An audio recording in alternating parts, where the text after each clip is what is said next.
You know, there's good days and there's bad days on the market. This, my friends, was a bad day. This was not a good one. But here we are.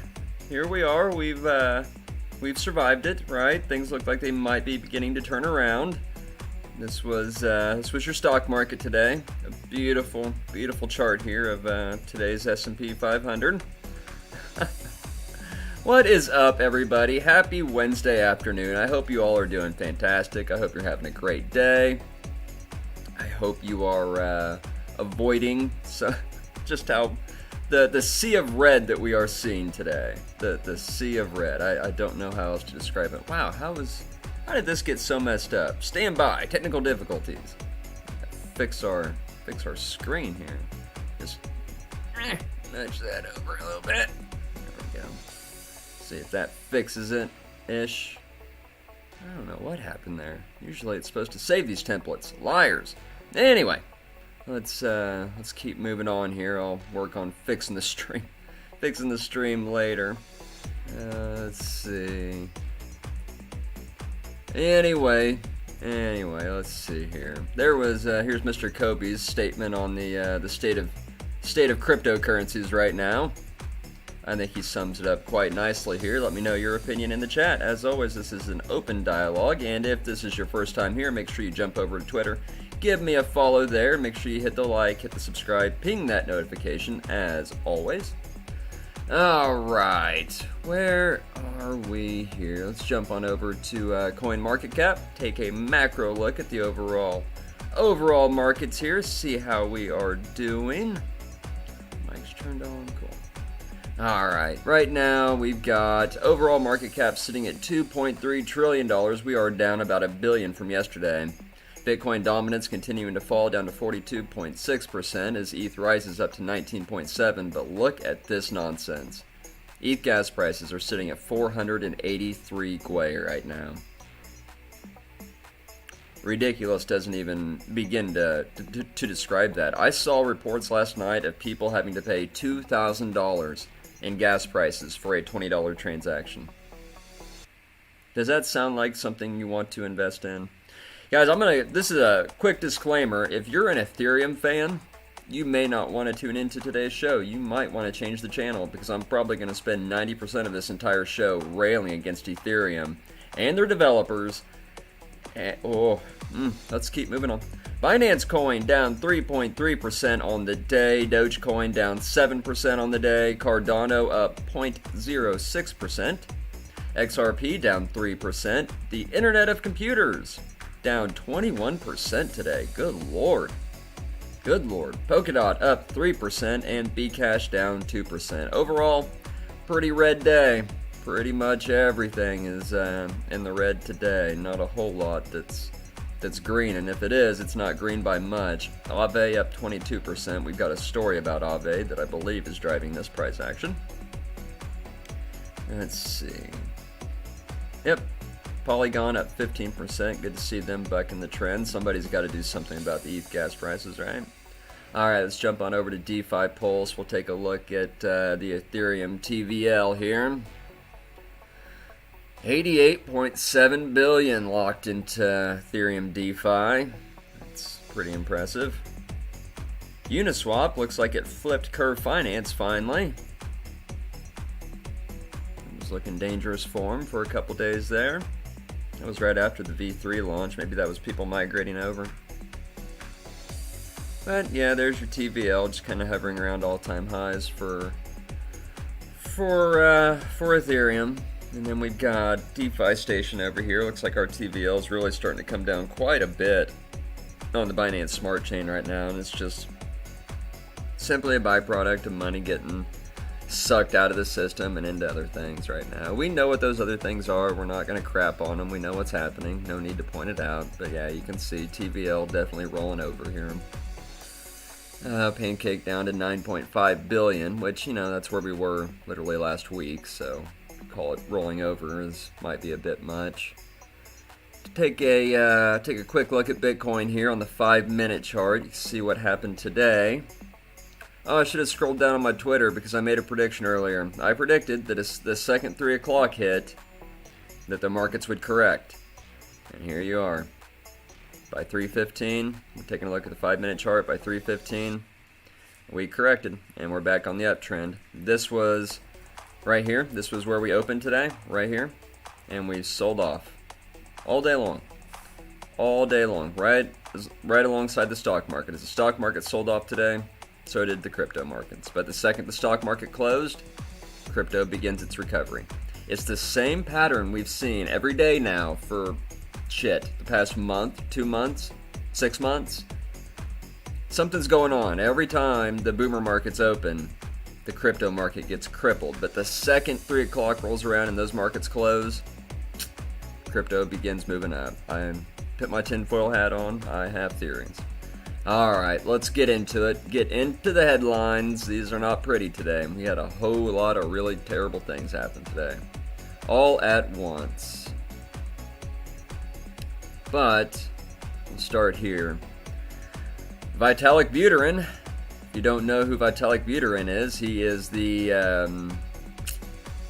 lead developer, I guess, for Ethereum. He's the only original developer left because the other 2 developers went on and started their own blockchains. That would be Charles Hodgson and the Gavin, whatever his last name is. I'm drawing a blank. The guy that started Polkadot. So Vitalik's the only original founder left of Ethereum. And here's what he did today. He regifted the unsolicited Doge knockoffs. The meme coin prices plunge. This happened today, guys. This is, in my opinion, one of the most disgusting things we've seen in cryptocurrencies since my time in the market. This was bad. This was really bad. Let's dig in. We'll find out what happened. The Ethereum creator has turned a meme coin marketing stunt on its head, they go on to say. Vitalik Buterin has told dog-themed meme coin creators to bark up another tree. Jesus, these people. We might have to stop reading CoinDesk. This is bad. In a move that captivated the attention of crypto Twitter on Wednesday, the Ethereum founder re-gifted the tokens sent to his public wallet by the creators of Shiba Inu, Dogelon, Akita Inu, MW Doge, our Shiba blockchain records show. Notably, Buterin donated 50 trillion Shiba coins worth a nominal 1.2 billion to the India COVID Relief Fund, kicked off by Polygon founder Sandeep Nailwal last month. He also sent $431 billion worth of Akita to Gitcoin, the public Ethereum-based funding platform. Meme coin creators have been sending large amounts of their tokens to the Ethereum figurehead in recent days. Vitalik was sent trillions of Shiba coins worth over $8 billion at one point. We reported on that yesterday. The meme coin mania has caused Ethereum gas fees to surge to staggering highs, perhaps animating the network's founder to strike back. So mad right now. My blood pressure is through the roof, guys, through the roof. Let's see. Oh, I don't have the chat up. There we go. So, it's one thing. No, you know what? I'm just going to say it.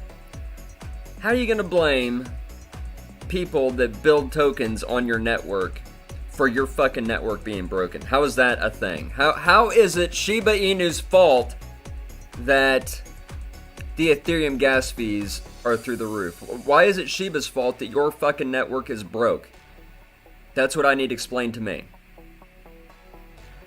Shiba is down roughly 38% since Buterin started unloading,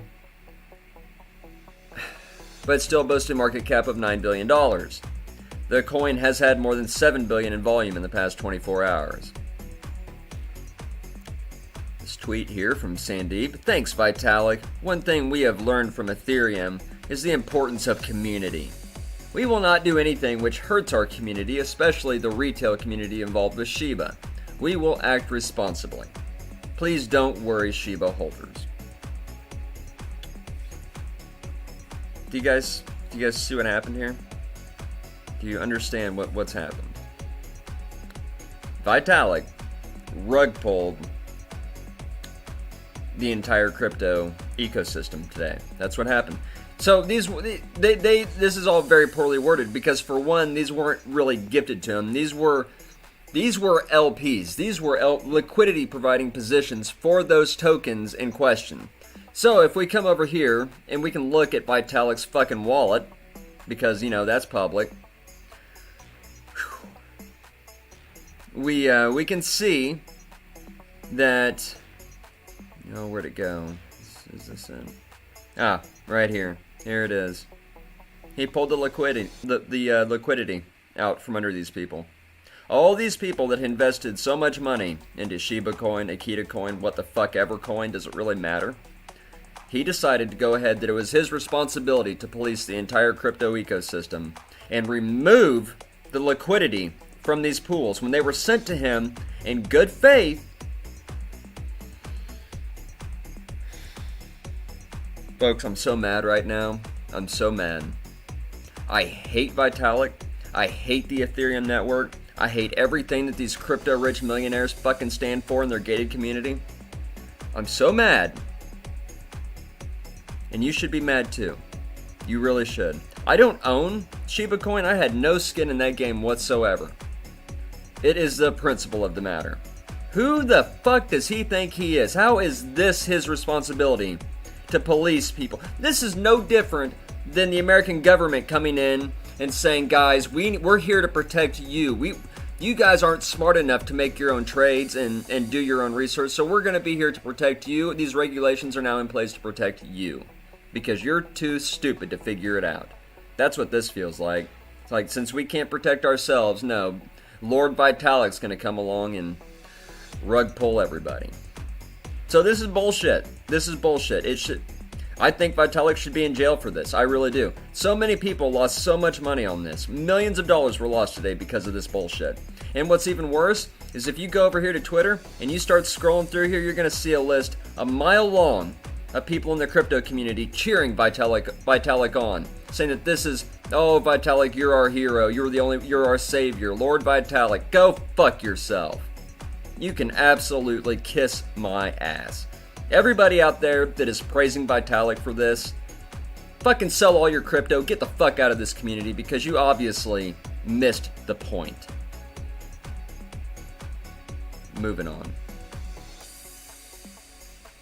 U.S. CPI report shows April inflation faster than expected, highest since 2008. Nearly all major components of the CPI increased in April, a sign that pent-up demand is fueling a rebound in economic mobility. U.S. consumer prices rose 4.2% in the 12 months through April, the fastest pace since 2008. The latest reading of the Consumer Price Index inflation report exceeds economists' average estimate for a 3.6 increase, and it compares with a 2.6 increase reported last month. The CPI report is particularly important for some cryptocurrency investors who view Bitcoin as a hedge fund against inflation and ongoing currency debasement. However, concerns over higher inflation beyond 2% threshold could cause Federal Reserve to tighten monetary policy, which could weigh on risk assets. On a month-to-month basis, headline April CPI increased 0.8%, beating expectations for a 0.2 rise after a 0.6 gain in March. The index for all items less food and energy rose 0.9% in April, its largest monthly increase since April 1982. Nearly all major components of the CPI increased in April, including prices for used cars, trucks, shelters, airline fares, a sign that pent-up demand is fueling a rebound in economic mobility. U.S. stocks slumped for a third day, and bond yields rose after the report. At press time, Bitcoin was down 1%. Quote, "The Fed is not going to panic after one startling CPI report, so you can expect to hear even more about transitory bottleneck inflation pressures over the next few weeks," wrote Ian Shepherdson, chief economist for Pantheon. But this report does mean that the first part of the higher inflation story. The reopening spike is real.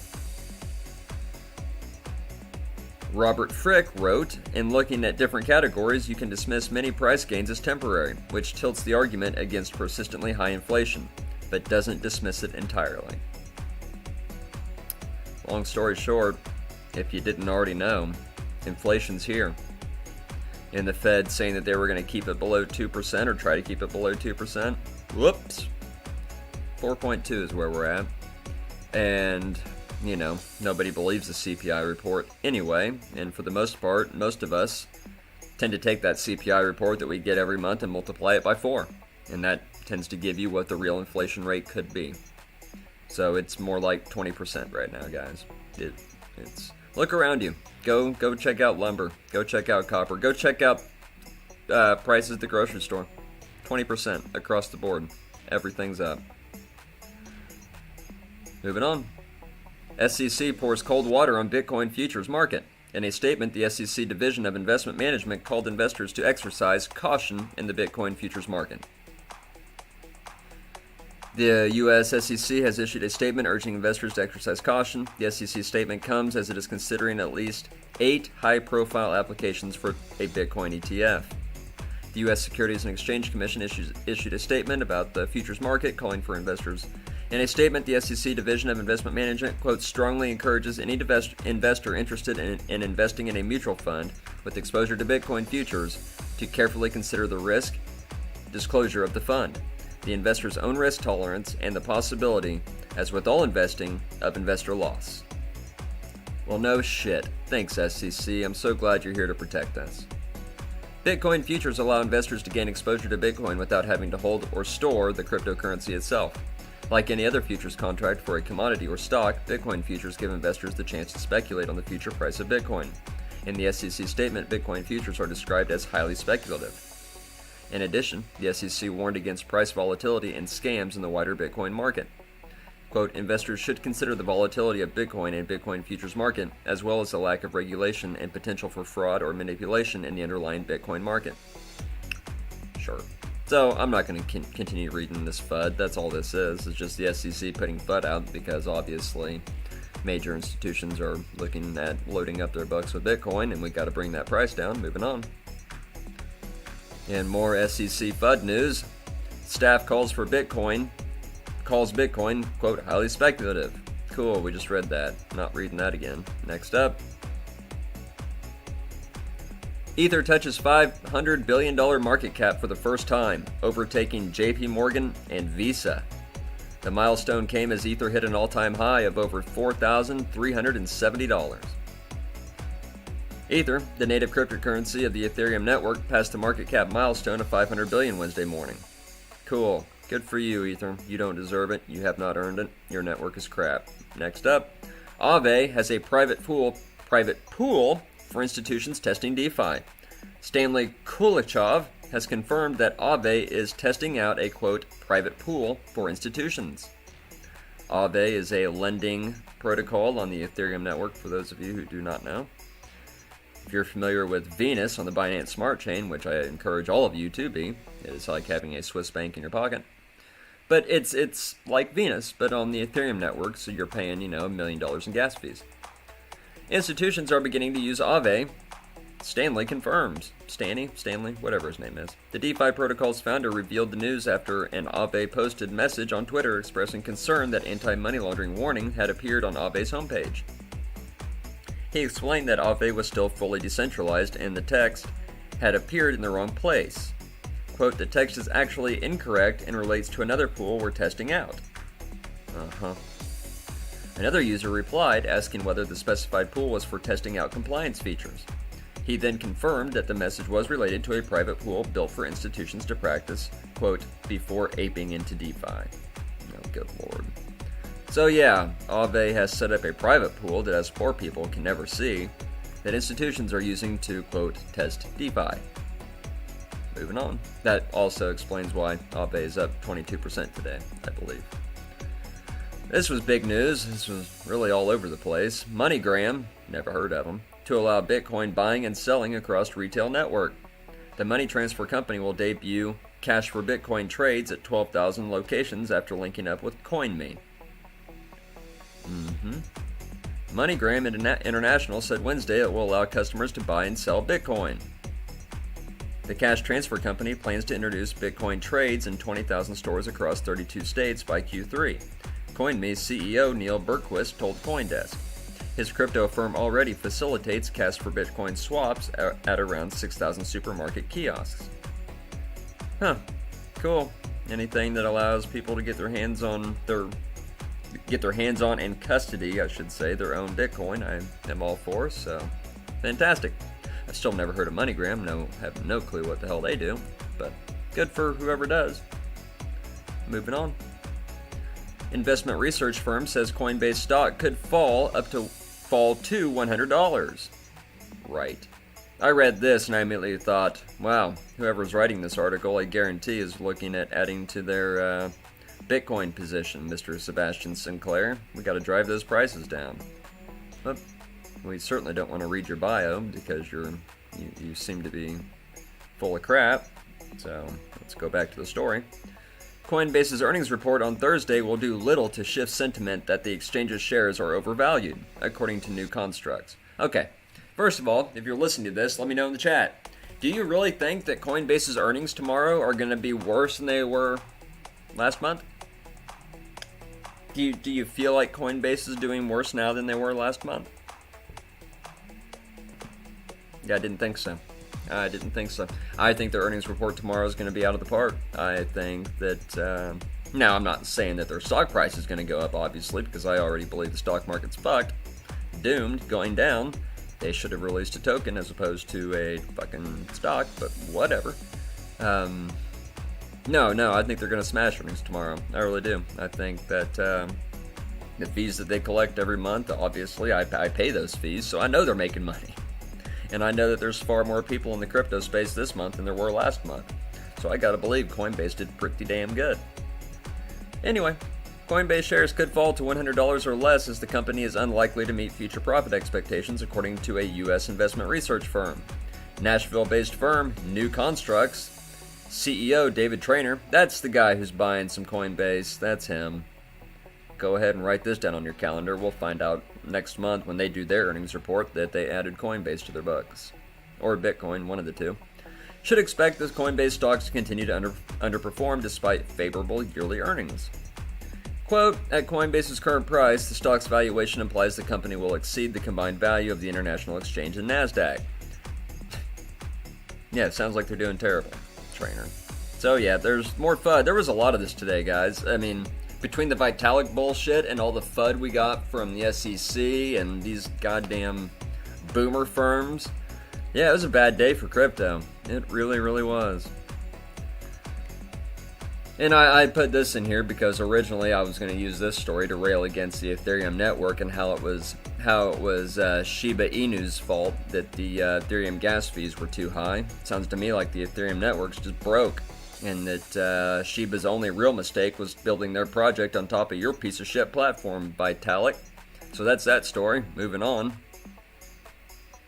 CryptoPunks NFTs sell for $16.9 million at Christie's auction house. It's the first big NFT sale at Christie's since the $69 million Beeple sale in March. Yep, these CryptoPunks sold for $16 million. And that's that story. Moving on. Last up on our headlines, this was actually a really cool story and wanted to end our headlines on a good note here. Decentraland founder unveils project of bringing NFTs to, quote, big-time video games. I think that's the name of the company, actually. Decentraland co-founder Ari Milik is teaming up with gaming industry heavyweights to launch big-time studios. Everyone from Ashton Kutcher to Sam Bankman-Fried is involved in the $10.3 million Series A round of funding. Big Time Studios, a company formed by gaming industry veterans whose mission is to bring blockchain-based games to mass audience, came out of stealth today with an announcement that it had raised, or is set to raise, $21 million in new funding.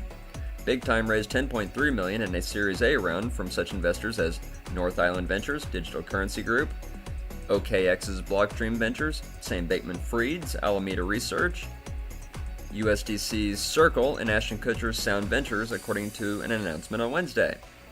An additional $11 million in funding that will be used to invest in partner gaming companies is almost complete, the company said. Online video games have been around forever, but they tend to be walled gardens, which means they are enclosed so that the user is restricted to certain websites or online services. Thanks to crypto going mainstream, especially with all the interest around non-fungible tokens, it's time for the gaming world to break through its silos.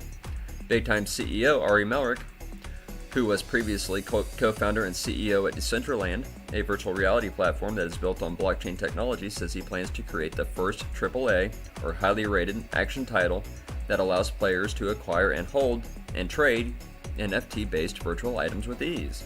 My God, I cannot wait.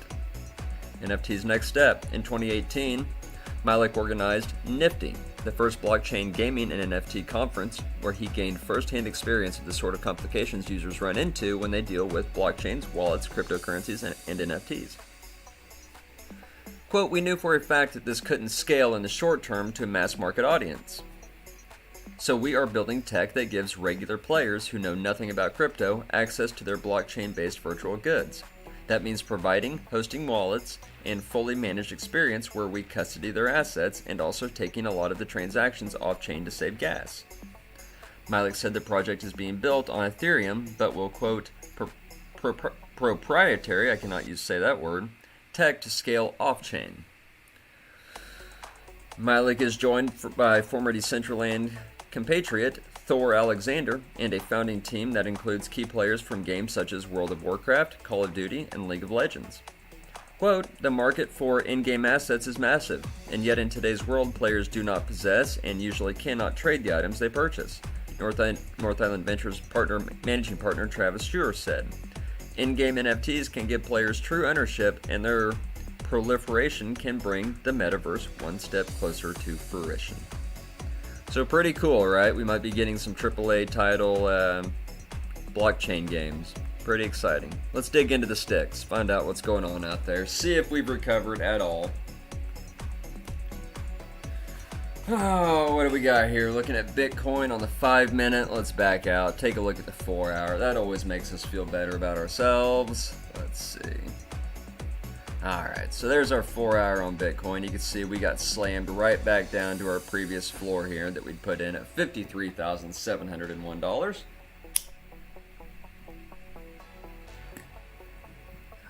Still just moving sideways. We've been in this price channel for what feels like ever. I mean, you could argue since the crash here, but I mean, hell, even really since before the crash, we've been accumulating in this range between 59,000 and 53,000. Still just chopping sideways. Bitcoin dominance did really bottom out today. Look at this. we get in here, look at the 5 minute, a little more dramatic on the 5 minute here. But you see, this was, oh, here it is.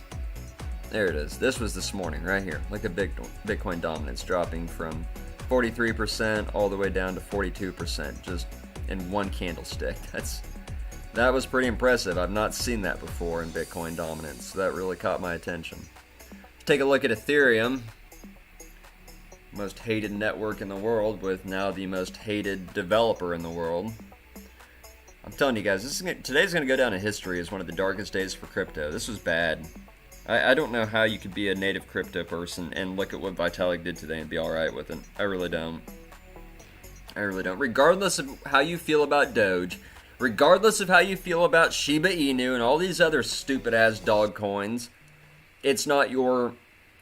Never mind. We've already ranted about this. You don't want to hear it anymore. So yeah, here's ETH. That piece of shit's recovering. Let's look at Binance Coin, the better chain with better developers. You see, here it was. It came down all day long. The second the markets closed, we recovered. And now we're working our way back up. I would expect here within the next hour or two, we're going to be right back up to where we opened today. Guarantee it. Cake token, same thing. Across the board, got its butt kicked all the way down. Now it's working its way back up. Take a look at our 4 hour here. Oh, I meant to look at the 4 hour on BNB too. Let's bring that up. This is the 4 hour chart on Binance Coin. You can see we're kind of range bound here, moving sideways between $693 and $605, about $100 range here that we're kind of swinging between, but holding strong in the 600 range for sure. Go over here to Cake. See, Cake got body slammed today too, right back down to the floor. This previous resistance level. I'm getting a little nervous about my LP position on Cake, but I just need to be patient, right? That's all this is. It's a game of patience. We will work our way back up. Let's take a look at Bakery token, or the Bake token. You see we've kind of worked our way into a ascending wedge here, or descending wedge, which is a bullish pattern. So I would be looking for a monster breakout on Bakecoin, or Bake token, anytime now, any day. Harmony, great block system, great ecosystem, love the community. If you want to see a great crypto community that just absolutely supportive of each other, just really fantastic people, jump on over to the Harmony Reddit page. Those people are just, they're great. They're great. They're not like the Ethereum maxis and the Bitcoin maxis out there that just shit on everything. These people are, these are our kind of people. Honestly, I would say that they belong on the Binance Smart Chain, but I get it. Harmony's right there doing the same thing Binance is doing, and doing it just as well. Doing it better than ETH, that's for sure. Moving on. What are we looking at? This is XRP on the 4 hour. See, we're still chopping sideways on XRP. It also got knocked down along with everything else today.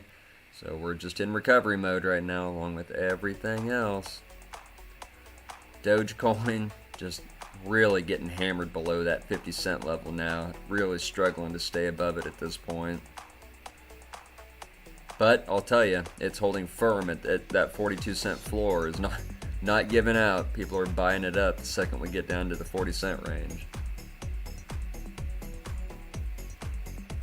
SparkPoint, you can see we had a great breakout with SparkPoint. I was really excited about this breakout. Thought it was the one that I've been waiting on.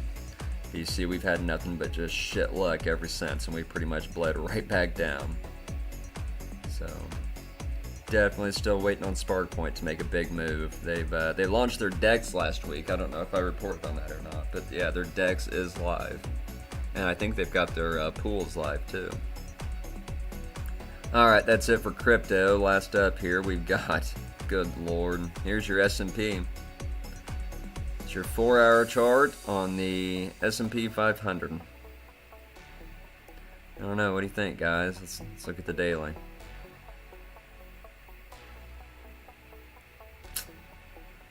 Granted, the S&P has seen drawdowns like this before. You see, we had one here, had a few back here, but this one's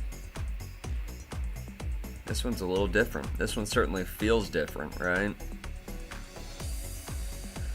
So if I had to put a price target on where I think the S&P is going to go, it looks like the S&P's or the SPY is heading down to 398. That's what it looks like to me.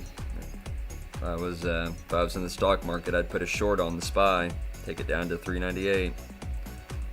Not financial advice, of course. I'm just a graphics guy. I don't know what I'm talking about. I'm just an angry guy yelling on the internet about stupid Ethereum developers. This is the NASDAQ. You see, we pointed this out yesterday that we had putting in a nasty double top camel hump on the Qs.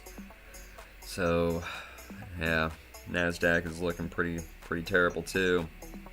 If I was going to put a price target on the NASDAQ, I'd be shorting it and I'd be writing it down to 298 on the Qs. Right here at this previous floor.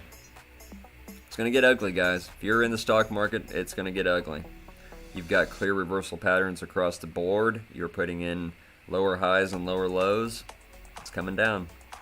The whole goddamn thing's coming down exactly as predicted. GME, no one cares about GME anymore. Alright, that's it. That's all I got. Unless there's anything you guys want to take a look at, throw it in the chat and we can pull it up. But if not, we will call it a day.